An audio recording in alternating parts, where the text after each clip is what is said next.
Tem muita gente, grave isso, tem muita gente que conhece milagres e maravilhas apenas de testemunhos que ouviu de outros, mas nesta noite você mesmo será testemunho de Jesus. O capítulo 4 de João, nós vamos ver uma história aonde que um certo dia Jesus, quando ele estava na Judéia, ele precisava ir para Galiléia, e a Bíblia diz que era necessário passar por Samaria. A Bíblia frisa que era necessário passar por Samaria porque existia 3 caminhos da Judéia para a Galiléia. Dos 3, os judeus utilizavam apenas 2. Mas um caminho que existia, jamais um judeu utilizava, jamais um judeu caminhava. Existia um caminho que passava pelo deserto da Judéia, que levava até a Galiléia. Existia um outro caminho que saía da Judéia para a Galiléia, que era a rota comercial, que passava perto do Egito. Então o judeu utilizava esses 2 caminhos: o caminho do deserto da Judéia e o caminho da rota comercial. Mas um terceiro caminho eles jamais usariam e não usavam. Que caminho era esse? Era o caminho que passava por Samaria. E por que os judeus caminhavam naqueles outros caminhos e não caminhavam no caminho que passava por Samaria? Porque existia um conflito religioso entre os judeus e os samaritanos.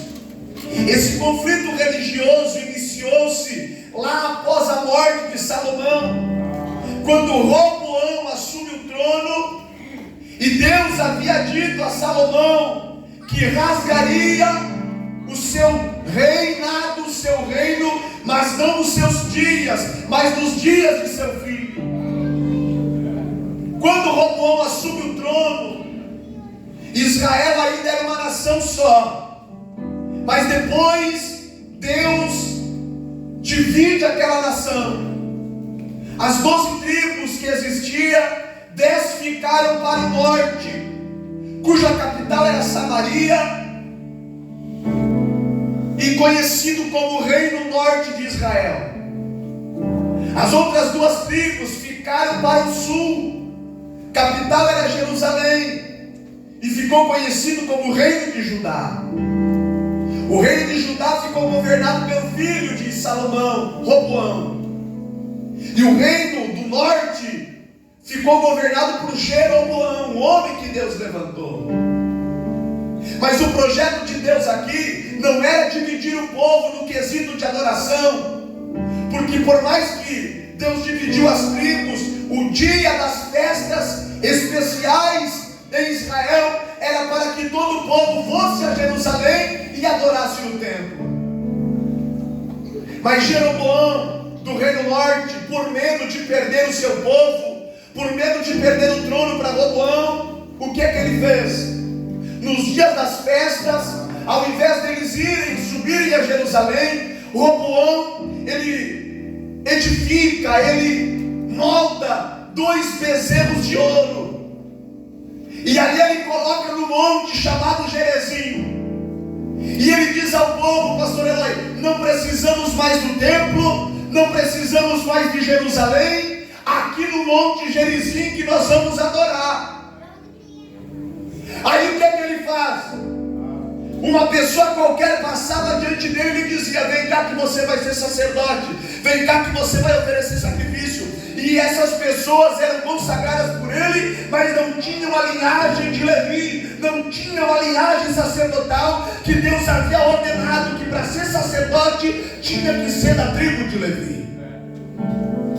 E com isso o reino norte, o reino de Samaria, começou a adorar a outros deuses. E os judeus olhavam para eles como um povo pagão, como um povo desgraçado. Eles tinham razão, mas o que me chama a atenção é que mesmo o reino norte errando, Jesus nunca interviu para tentar resgatar eles, para adorar ao Deus vivo e verdadeiro. O que é que eles fizeram? Se isolaram de Samaria e disseram: samaritanos são amaldiçoados, jamais pisaremos em uma terra amaldiçoada.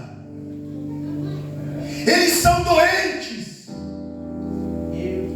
E quando Jesus saiu da Judéia e foi para Galiléia, o escritor diz: era necessário passar por Samaria. Por quê? Porque Jesus veio para os doentes.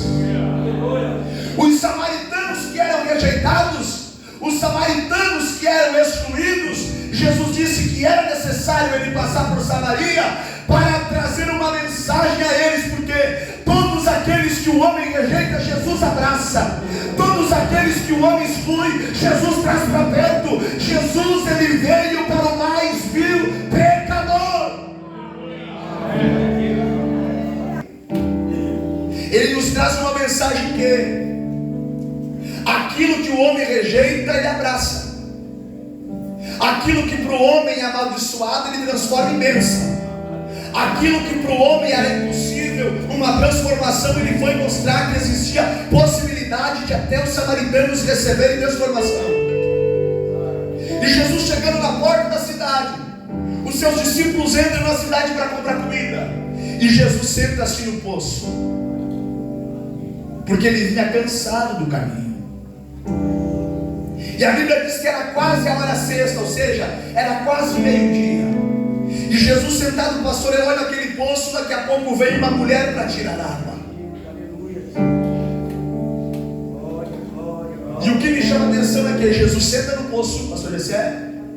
A Bíblia diz que era quase a hora sexta, meio-dia, e vinha uma mulher, várias características, o texto fala. E quando o texto fala essas características, o texto não fala por falar, fala porque havia algo importante nessas citações. Ou seja, a cultura, o costume diz que nenhuma mulher buscava água de meio-dia. O horário de buscar água era de manhã bem cedo ou à tardinha, por conta do sol escaldante. Elas iam bem cedo ou iam à tardinha. E as mulheres então todos os dias pela manhã e à tardinha buscavam água para suprir as necessidades do seu lar. Mas essa mulher veio buscar água num horário diferente. Por que ela veio buscar meio-dia? Porque mais à frente o texto vai revelar o caráter dessa mulher. Essa mulher enfrentou uma dificuldade tão grande que ela não conseguia ser feliz na sua vida conjugal. O texto mais à frente fala, Jesus revelou a vida da mulher, que ela já teve 5 maridos e o que ela tinha não era dela, ou seja, ela estava vivendo uma crise, ela estava atravessando um momento de dificuldade, porque não se acertava com ninguém. Então ela era uma mulher considerada adúltera. Agora imagine comigo esta mulher ainda no seu primeiro relacionamento. Ela era como uma mulher comum. Pela manhã ela se levantava e ia buscar água com as amigas, tinha companhia. Pela tarde ela pegava o cântaro, voltava na fonte buscar água com as amigas, ela tinha companhia. Mas quando no seu relacionamento não deu certo, o inimigo entra, destrói, e ela se separa do seu primeiro marido e casa-se com outro. A notícia começou a soar na cidade de Sicar. E eu imagino que essa mulher agora, em uma manhã, ela se levanta, ela pensa: eu vou buscar água, eu casei com outro homem, tenho que cuidar da casa. Mas a notícia, a má fama estava correndo na cidade. Imagino que ela pega o cântaro e vai procurar as amigas. E as amigas que outrora abraçavam ela, rejeitaram ela naquele momento. Imagine comigo ela chegando pela manhã para ir buscar água, e as mulheres que outrora eram suas amigas disseram para ela: você vai buscar água em outro horário, porque nós não queremos andar com ninguém do teu testemunho. Nós não queremos a companhia de uma mulher adúltera. Agora imagine comigo essa mulher olhando as amigas que outrora abraçavam ela. Estou só introduzindo. Outrora dizia: você é minha amiga, estou contigo até o final. Nenhuma disse: não, vou te dar uma chance, vou orar por você, deixa eu te aconselhar. Não, excluíram ela. E qual foi o horário que ela encontrou para buscar água? O horário do meio-dia. Por quê? Porque de meio-dia não tinha ninguém na rua. Porque onde ela passava, apontavam o dedo para ela e humilhavam ela pela vida que ela levava. E ela diz: então vou buscar água de meio-dia, que eu não vou ver ninguém. O sol é quente, é dificultoso, eu estou sozinha, mas é o único horário que ninguém me vê. Mas aquele dia, quando ela chega no poço, ela não mais estava sozinha. Mas aquele dia, quando ela chega no poço, ela já encontrou alguém muito diferente naquele poço. Chegando no poço, ela se depara com Jesus. Ela se encontrou com Jesus. Se ela fosse de manhã, não veria Jesus. Se ela fosse à tardinha, não veria Jesus. Mas o horário que as circunstâncias da vida fizeram com que ela caminhasse foi o horário preparado pelo céu para ela se encontrar com Jesus. Deixa eu te explicar melhor. O momento de angústia, de rejeição que aquela mulher estava vivendo, aquele momento de humilhação, contribuiu para ela se encontrar com Jesus. Deixa eu profetizar algo aqui. Este momento de frustração, este momento de rejeição, este momento de angústia não vieram para te matar, mas sim para que você tenha um encontro com Jesus. Um encontro com Jesus. Deixa eu correr. Essa mulher, ela era considerada como uma inútil, e ela se sentia inútil. E quando ela chega no poço, ela encontra alguém, Jesus. E quando Jesus vê ela, pastor, Jesus diz assim para ela: ei mulher, dai-me de beber. Mas o que tem a ver isso? Quando Jesus disse a ela: dai-me de beber, Jesus estava pedindo algo para essa mulher. E você só pede algo para alguém se esse alguém pode ser útil para você. Jesus, quando pediu água para ela, Jesus estava dizendo: mulher, você não é inútil. Você pode ser inútil para o homem, mas para mim você tem utilidade.